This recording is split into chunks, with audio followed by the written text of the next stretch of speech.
Hello दोस्तों, राधे राधे। स्वागत है आपका हमारे चैनल में। आज मैं आपको सुनाने जा रही हूँ महाभारत का एक बहुत ही महत्वपूर्ण संवाद।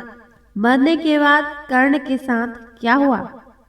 दोस्तों, महाभारत के युद्ध में सूर्यपुत्र कर्ण का नाम सबसे ऊपर आता है, क्योंकि उनके जैसा दानवीर और योद्धा शायद ही कोई दूसरा पैदा हुआ हो। लेकिन क्या आपने कभी सोचा है कि मृत्यु के बाद जब कर्ण की आत्मा शरीर छोड़कर गई तो उन्हें स्वर्ग मिला या नर्क। यह सवाल सुनने में जितना साधारण लगता है, उसका उत्तर उतना ही चौंका देने वाला है। अक्सर हम सोचते हैं कि अच्छे कर्म करने वाले को स्वर्ग मिलता है, पर कर्ण के साथ जो हुआ वो विधि का ऐसा विधान था जिसे सुनकर देवता भी दंग रह गए थे। आज की इस वीडियो में हम आपको कर्ण की मृत्यु के बाद की वो अनसुनी यात्रा बताएंगे जो आज तक रहस्य बनी हुई है। इस सच को जानने के लिए और कर्ण के अंतिम सफर का गवाह बनने के लिए वीडियो के अंत तक बने रहिए, क्योंकि असली सच वो नहीं जो हमें दिखाया गया था, बल्कि कुछ और ही है। जैसे ही कुरुक्षेत्र के मैदान में कर्ण का वध हुआ, उनकी आत्मा शरीर से निकलकर सीधे यमलोक की ओर बढ़ी, जहां धर्मराज, यम और चित्रगुप्त उनका इंतजार कर रहे थे। वहां पहुंचते ही एक अजीब सी खामोशी छा गई, क्योंकि कर्ण कोई साधारण मनुष्य नहीं थे। उनके पुण्य कर्म इतने महान थे कि उन्हें सीधे स्वर्ग मिलना चाहिए था, मगर उनके पाप भी कम नहीं थे। चित्रगुप्त ने जब अपना बही खाता खोला तो वे भी असमंजस में पड़ गए, क्योंकि एक तरफ कर्ण ने अपनी जान की परवाह किए बिना कवच कुंडल दान कर दिए थे, तो दूसरी तरफ द्रौपदी के चीरहरण में उनका मौन रहना और दुर्योधन का साथ देना घोर अधर्म था। यह फैसला करना बहुत मुश्किल हो रहा था कि सूर्यपुत्र को किस द्वार में भेजा जाए, स्वर्ग का सुख या नर्क की यातना।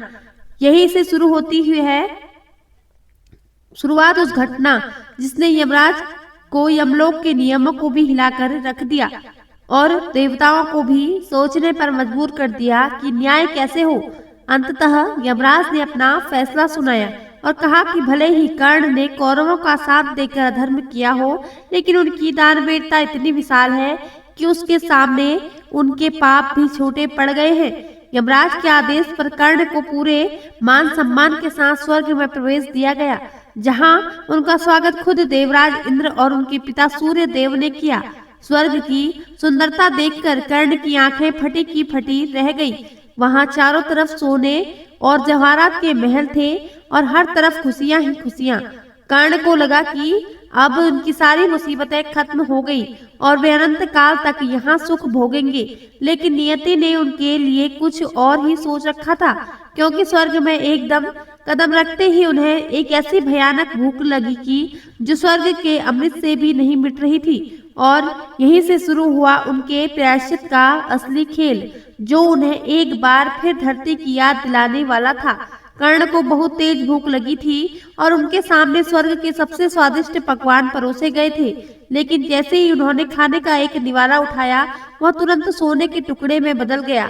उन्हें अपनी आंखों पर विश्वास नहीं हुआ और उन्होंने फिर से कोशिश की, मगर इस बार खाना हीरे और जवाहरात बन गया। प्यास बुझाने के लिए जब उन्होंने पानी को हाथ लगाया तो वह भी मोती बन गया। कर्ण भूख और प्यास से तड़पने लगे और उन्हें समझ नहीं आ रहा था कि आखिर उनके साथ ऐसा क्यों हो रहा है। उन्होंने जीवन भर इतना दान किया, लोगों को इतना सोना चांदी दिया, फिर भी स्वर्ग में उन्हें खाने को अन्न का एक दाना भी नसीब क्यों नहीं हो रहा था। कर्ण की यह हालत देखकर इंद्रदेव प्रकट हुए और उन्होंने कर्ण को बताया कि यह तुम्हारे ही कर्मों का फल है, क्योंकि तुमने जीवन भर सोना तो बहुत दान किया, लेकिन कभी अपने पूर्वजों को अन्न नाम पर दान नहीं किया, इसलिए तुम्हें यहाँ धन तो मिल रहा है पर भोजन नहीं।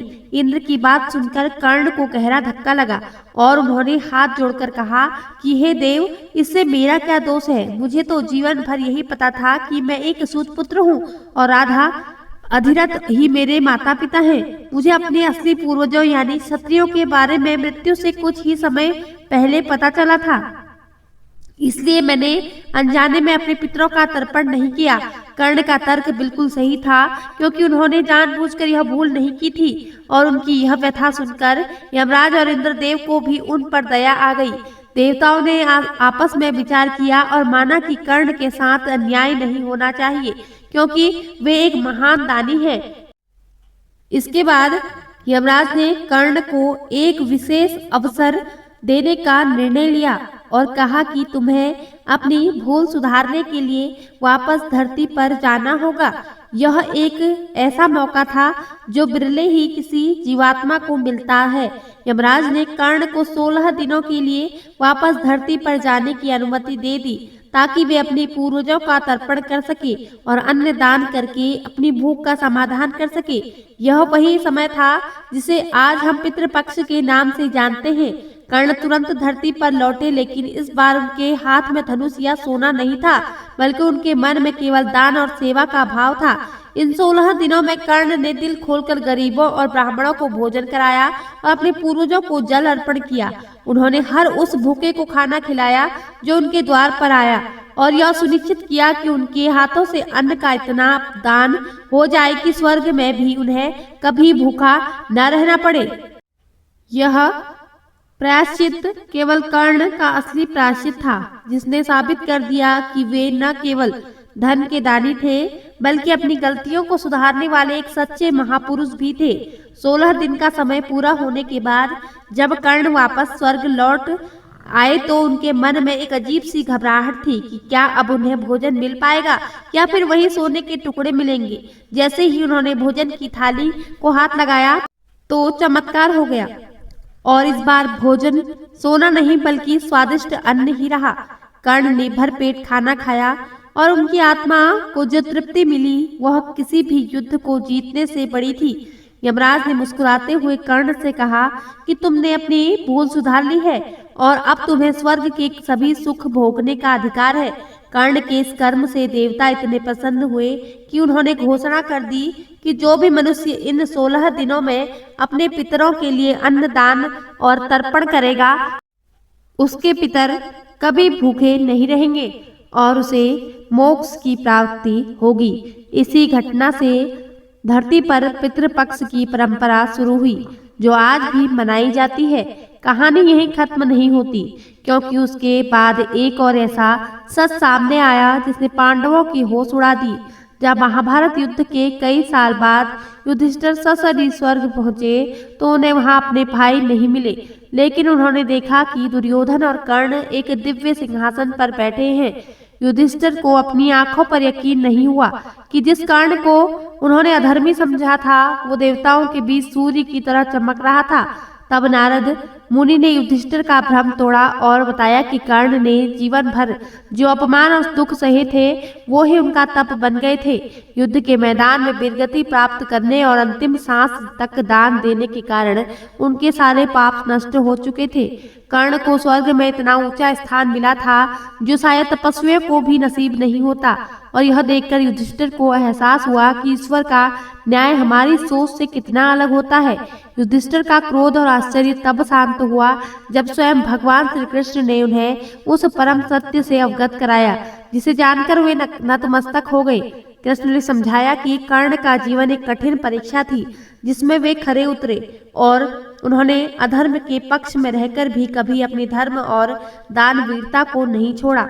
स्वर्ग में वह अद्भुत नजारा देखने को मिला जब कर्ण ने मुस्कुराते हुए युधिष्ठिर को गले लगा लिया और सदियों पुरानी शत्रुता एक पल में समाप्त हो गई।